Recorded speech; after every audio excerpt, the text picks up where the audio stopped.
This is Ru, aka the Culture Black Kid, and this is Ru and Friends. We get into the latest releases from the Australian and New Zealand scene. Today, we are going to talk about the debut album from Kenyan-born singer-songwriter, hip-hop artist Elsy Wameyo, called Saint Sinner. It's her first project in 2 years since her debut EP, Melodic, in 2022. And like I said, this is Ruined Friends, so I had to bring along a friend. Please introduce yourself and what you do. I can do that for you. So my name's IFEOMA, but you can call me Ify. I am a Sydney-based creative. I dabble in poetry, but my main thing is that I'm a radio host for the flagship show Up For It on FBI. And I just recently became a Converse All-Star. Shout out, gang, gang. Gang, gang. To get into it, what is your initial 1 or 2 sentence thoughts on this Elsy Wameyo debut album? Literally, I loved it. Start to finish was outstanding, especially for a debut album. What makes it great for me was her storytelling, technicality, the musicality, and she can like really speak to a person without using words. Like, yeah, the production was there for me. I loved it. For sure. And I also agree. I absolutely love this. And the themes it represents. We will get into specific songs in more depth, but there was just a lot of what she said, both on the mic and off the mic in interviews, that resonated with me a lot in regards to faith, in regards to identity. And the more I listened, the more I read up and did my research, I'm like, wow, you are hitting every single point that I need to hear, like right now at this moment in my life. So yeah, it was just one of those projects that dropped at the perfect time, that Literally. lined up in Yeah. all landscapes. But anyway, let's get into that in more depth. So let's start with some pros. What were some pros that you enjoyed specifically in the project? What were some songs that maybe backed up these pros? And yeah. Can do. All right. So for me, I have like two main pros. And as I kind of said already, the production, the whole album being recorded in Kenya, as she said, really tied in with everything. Some songs are very like Afro forward, whereas some are really soulful or more R&B heavy, but you can still hear these like Kenyan elements and inspirations. And then another thing for me was the variety in the album. The pace throughout fluctuates and it keeps you on your toes. And one of the songs has like it's like a really choir based song, and I love that. Whereas like Umva, for example, showcases her rap. Yeah, they were all kind of really different but very cohesive and had a central point. Yeah, no, for sure. Yeah, I love how naturally traditional this project felt, but it also wasn't doing it too much, because I know she said, I'm not sure if it was when the interview with you, I think it was, where she's like, oh, for those who don't know, if he interviewed Elsy on Up For It, just for reference, make sure you go check that out as well. I think it was on an interview with you where she's like, whilst I am in Kenya, I didn't want it to sound Kenyan. Yeah, yeah. And it's like, okay, I feel like it finds that nice balance between the, the traditional Afro elements to it, but also some more Western elements that's just hip hop in general. Like a song that I think shows that is like Wonder Horns, where it's like it felt very 2010s with that horn pattern, like 2010s hip hop. Yeah. And then obviously, and I'll get into the song more because I absolutely love this song. It's probably my favorite on the project, is Thank You, because Thank You has such a African American gospel vibe to it.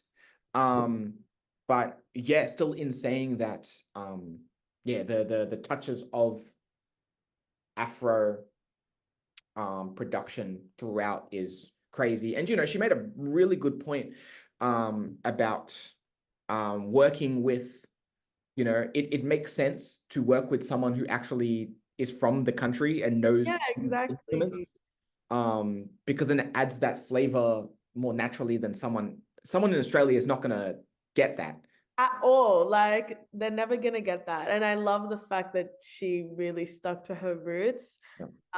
And yeah, like you can hear it, you can fully hear it, which I Mhm. love. No, for sure, for sure. And just as another final point on this, it's also interesting to hear how those elements play out in Saint Sinner in comparison to Melodic, where Mm, Melodic is, I mean, the title literally says it. You know, it's about her and her heart, like her home and her identity. And Saint Sinner is a bit more of a faith based, even though it's still identity based, but yeah, how those traditional instruments and sonics play in either of those projects.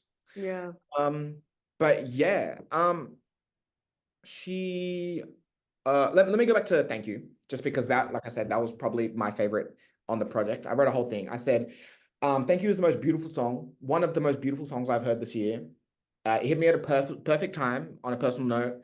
Um, Elsie's speech in there where she's like, um, I have to remind myself that I'm not perfect, and that reminds me to rely on God or to lean on God, was something that I was like, oh my goodness, someone finally said it. Because my Yeah. favorite Bible verse is Romans 3:23, which is for all have fallen short of the for all have sinned and fallen short of the glory of God. Mm, And I've always gone like, I love that Bible verse because everyone's, all the super positive ones, but I'm like, this is a reminder that I'm not perfect. And exactly. it's like someone finally said it. Like said it out loud. Yeah. Yeah. That wasn't me. I'm like, oh my goodness. I feel vindicated in my thought process as a Christian Mm, in that. So I love that. I love the whole duality, the battle between the saint and sinner, and or what that means to kind of be in that gray area. Um, it's an obvious comparison, and you brought it up, but if you're a fan of Lil Sims, like you're gonna love this. Sometimes I yeah. might be introvert. It's very that. Literally. Um, and then, oh my goodness, I could just keep going. But right, like I don't want to shut up about this. No, no, for sure, for sure. But please interject. Oh, Um, okay. what did I say? Let me find another point. But if you have anything to interject on what I've said so far, please do.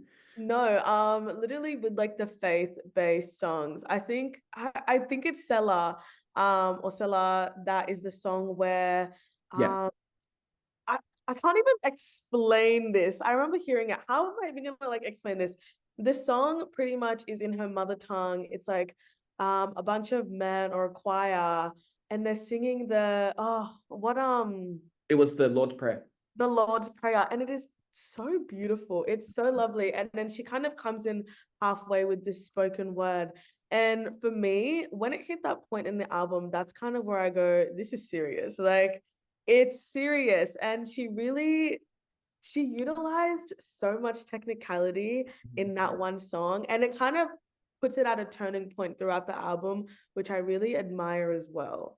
But yeah, I think like Stella is a really good showcase of how how her faith and her story of faith ties into Saint Sinner. 100%, 100%.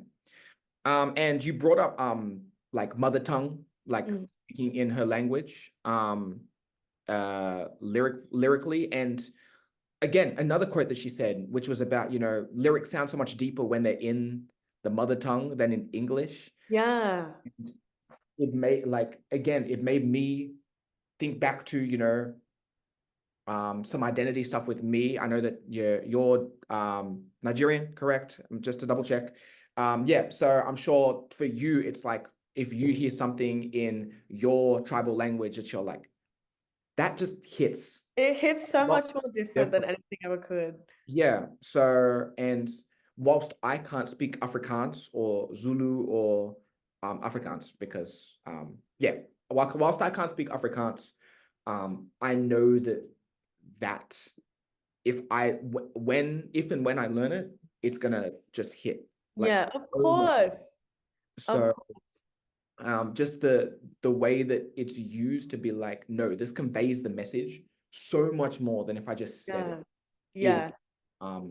so important to the, again, overall themes of identity, where it's like, yeah, I could say it like this, but y'all ain't gonna, even if you don't understand what it said, like at least just hearing the tone or the inflection of my language is gonna inf bring some sort of emotion. Yeah. Yeah, I literally remember saying that to her. I was like, even though I can't understand it or others may not understand, people still got what you were trying to convey. And that's something a lot of artists cannot do today. And she does it so well. So yeah. No, for sure, for sure. I think there's one more thing I want to mention, which is some quotes that she said from an interview she did with Junkie. Shout out to Frank Tremaine, which like in regards to how she felt like she didn't belong here, uh, Mm. and why she felt like she needed to go home or like relocate back home, where she said, for a long time, I've always battled not belonging anywhere because I don't belong in Australia. I'm a black girl. Over here, as much as I look Kenyan and everything, I don't sound Kenyan. And then going further down, she said, when it comes to Black artists, Australia doesn't want to listen. After the Genesises, the Sampers, and the Elsies, we're definitely at a point where it's at the front of the line. I think I got to the point where I clocked that these guys don't want to listen to us.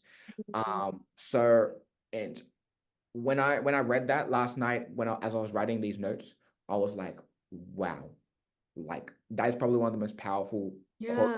I've heard, especially as a black person in this country, that I've heard for a while, where it's like, obviously Genesis Wusu is heralded so highly, TK, Sampa the Great, and even some of the youngsters coming up, um, but still in saying that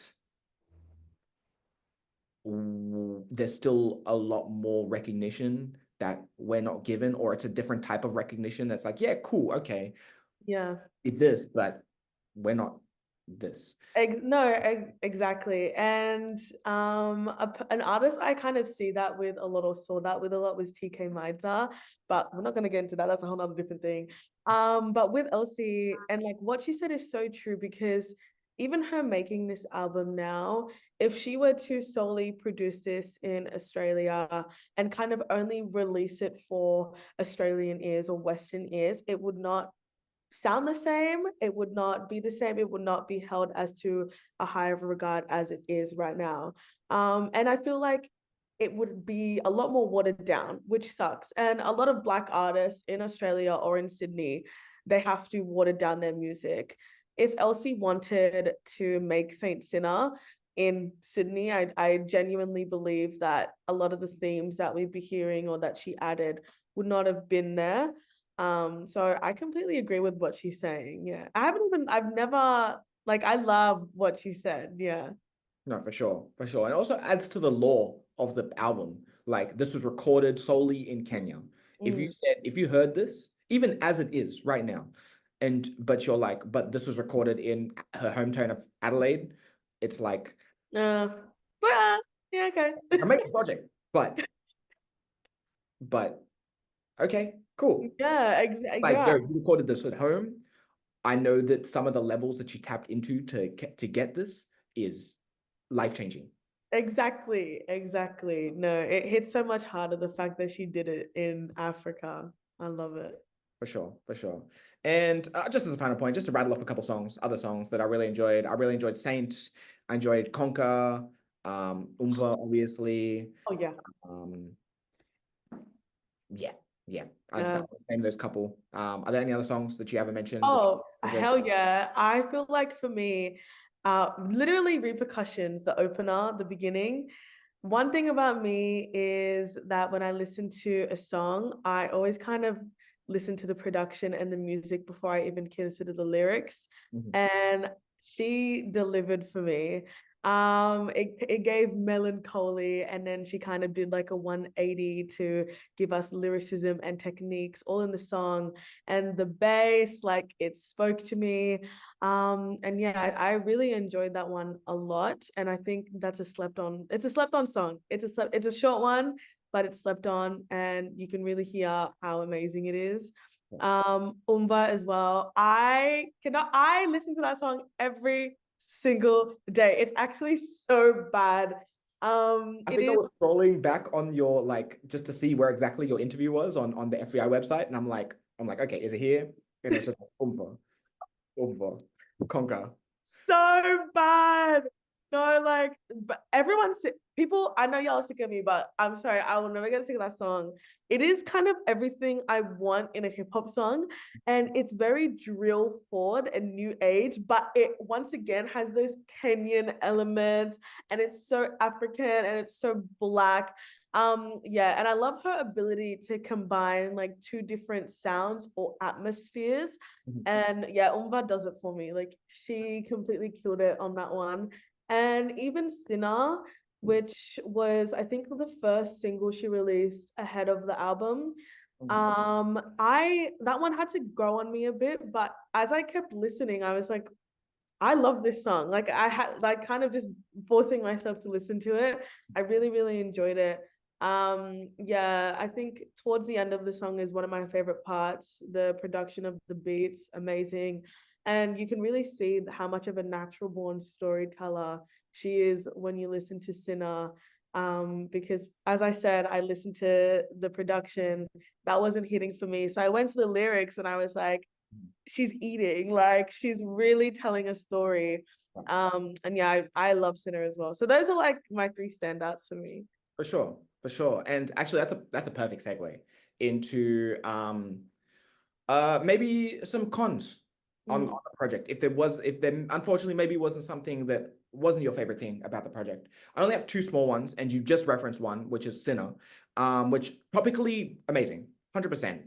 Like the subject matter, I have absolutely no arguments about any of the subjects, any of the conversations that's been talked about this. But yeah, sonically, structurally, I wasn't the biggest fan of that one. I still think I returned to it. I'm like, okay, again, I'm kind of trying to pick up, but it's not one of my favorites on there. And then Yeah. I also brought it up a little earlier. I Wonder Horns as well. As much as I do love that horn production, I'm a sucker for horns. I do wish the beat had a bit more variance, especially in that horn line. Like, Yeah. because it's like, okay, cool. Once we got a bit in, it's like, okay, I've heard this horn line for a bit too long. I needs a bit more.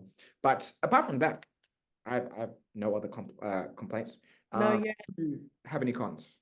Mine, literally what you said about, I've already said it, but kind of like I had to kind of force myself to really listen to the song, because the production, the beats weren't giving at first, and then I was like, no, I like this. I would also say I love Conquer so much, but I don't see, maybe I feel like I'm nitpicking. I feel like I'm really nitpicking, but there's I would like to see more variety within the song when it comes to not her lyrics, not her lyricism, but the beat itself. Like there's the trumpet line that goes all throughout the song. I would have loved to see like a bit of a spotlight on that. I think that would have been really cool. And then this is like actual, like I'm trying to find something to hate, but one thing, no, like that, no, trust me, like you're gonna be like, why are you bringing this up? But I can't even believe I'm saying this.